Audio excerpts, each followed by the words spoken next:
Good morning, good afternoon, good evening, whatever time you're watching this. It's Obscure Legacy here, and I'm back again.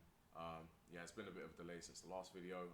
I've actually moved to Dubai. I'm currently sat in a hotel room, but I'm here to talk about Bud versus Spence, the big match.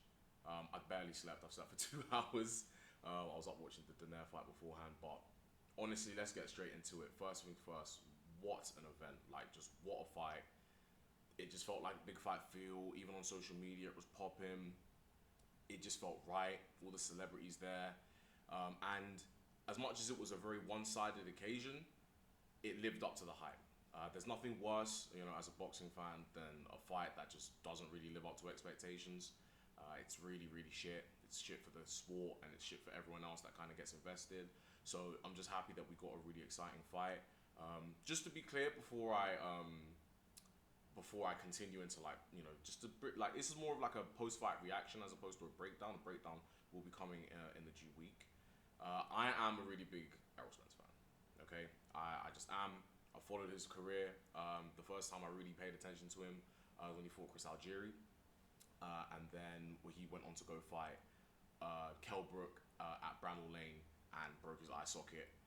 And that's when I kind of really fell in love with him, and I've been a really big fan from then. His story about him being in a car crash, detached retina. He's just an absolute superstar. So I have to just make my biases clear there. But let's just get straight into the actual fight itself. So Crawford spent like a round and a half getting into the fight. So he spent like a round and a half like reading Spence's jab, reading the cadence of it, what kind of rhythm he was throwing it at. And it didn't take long for him to download that data. That's a very common tactic. Mayweather used to do it where you don't really do much in the first round or two, or sometimes three to four.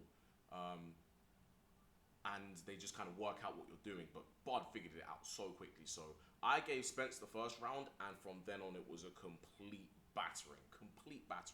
So it was around about halfway through the second round where it just clicked, and he was just countering it. He just knew exactly when he was going to throw it, and he was just countering with strong jabs, a lot of straight punches. He was getting in close with some hooks, but it was a lot of straight punches, a lot of jabs, a lot of straight rights.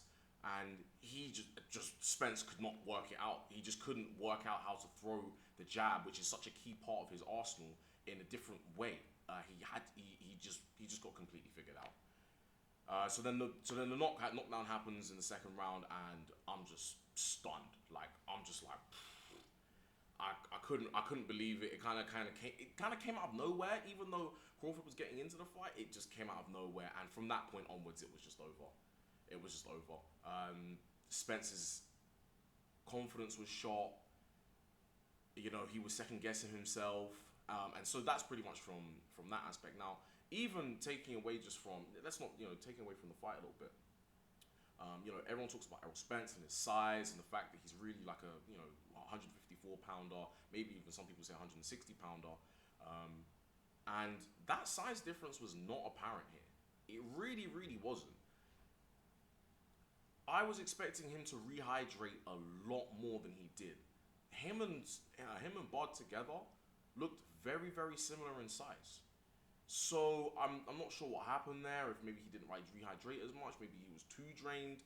I'm not entirely sure there, but the size difference I was surprised to see just did not have that much of a factor in the fight. On back to the fight at hand. So if you look at like his punch percentages, they are they were off the chain. His accuracy was unbelievable. I've never seen a more accurate performance in a world title fight in my entire life. He landed 50% of his punches, which is unheard of at any level. 50% of the punches that he threw landed, and these weren't just pitter patter, Lomachenko, amateur style punches. These were solid shots that each time they landed, they were snapping Spence's head back every single time. So it was just ridiculous. And then his timing was excellent. His timing was so good. He just knew exactly when to counter. He knew exactly when to throw those punches. It was just a masterclass, an absolute masterclass. the way I'd see it is that I think that's genuinely like the best big fight performance I've ever seen in my life. If I can think of a few, I think of Joshua versus Klitschko. Joshua got knocked down a few times. Mayweather versus Pacquiao, you know, it was kind of close. You know, I look at Fury versus Wilder. You know, it was good, but again, he got knocked down. They're just some that I can think of off the top of my head. I've never seen a massive fight like this be so one-sided. Not even just one-sided. He made him look like shit. He made him look awful, absolutely awful. And I'm gonna explain a little bit more as to why he made him look awful. What he did is that, and this is essentially what boxing is in a nutshell at the high level.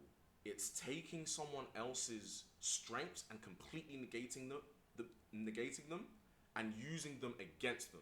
So what he was doing was that he was, first things first, he was negating the jab, which is a key part, like I said, which is a key part of Spence's attack.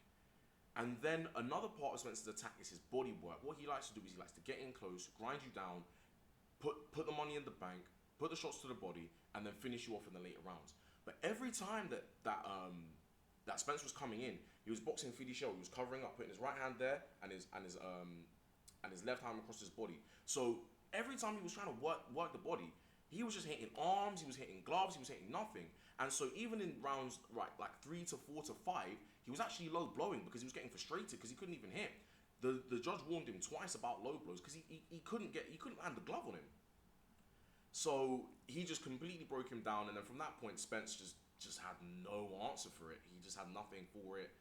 He couldn't reply, couldn't adjust, couldn't switch up his game plan, and it really was. You know, I tweeted come the third, fourth round. I was like, it's only a matter of time. It's really only a matter of time, and lo and behold, in the ninth round, the knockout came. The best knockdown was the 7th round one. My God, go watch it back. It's absolutely magical. Spence hits him with a quality left hook to the head, and then this is what I'm saying. This is what I was saying about his timing. At the same time, Crawford just comes under and just rips this uppercut and just counters and just drops him. Like, so many of the knockdowns as well weren't even necessarily that, you know, Spence was completely sparked out. It was just the timing just threw him off his feet. It was absolutely unreal. So that's kind of the fight. There's not really much to break down too much in terms of the specific fight. Again, like, you know, in coming time, I'll, you know, be putting clips out there and be breaking it down, like, you know, not minute by minute, but situation by situation. But now I'm going to move on to, like, you know, what's next? What does this mean? What kind of relevance does this have in the world, in the world of boxing? And I think first and foremost, let's talk about Terence Crawford and give him his credit. You know, I'll be honest, I've kind of doubted him a little bit. I've been one of those people that's been, his resume is a little bit, you know, who's he really for? But he told me to shut the fuck up today, really and truly.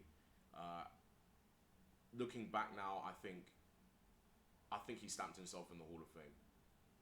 This guy is undisputed champion in 2 weight classes. We went nearly 20 years without an undisputed champion in boxing, and he is two of those undisputed champs in the last few years.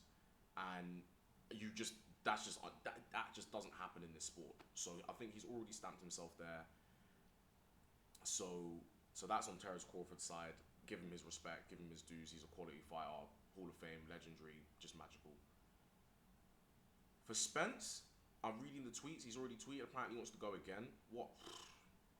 These boxers are nuts. Imagine getting your ass kicked like that, and just the same day you're like, let's go again. That suggests to me that something was wrong. I think Spence is just kind of keeping it on the down low. I think probably in the next few days there'll be PR moves and leaks, and we'll hear, I was injured, or I was depressed, or, you know, the weight was too much. How can we have the fight at 154? I think we'll hear something, because his performance was so bad and so not like him that I personally think, again, I'm biased, but I personally think that there was something more to it. But, you know, it looks like there is a rematch clause on Spence's side, and if Spence wants to invoke it, Crawford has no option. So we're looking like we might get this fight again, maybe come the end of the year, but maybe not. We'll have to see. And yeah, that's just the situation right now. What a fight! What a night! The build-up felt amazing. Eminem walking out was awesome. I'm really happy he didn't perform, because I actually hate rapper performances when they do walkouts, it's shit. Like if you've watched the sport any period of time, you know that you hear the music twice. It's like reverb around the arena. It's just awful. It's just every single time, like it's just tragic. And yeah, so that's pretty much what I've really got to say on the fight. Yeah, just awesome. So listen, I'm gonna catch you guys later. Have a good one.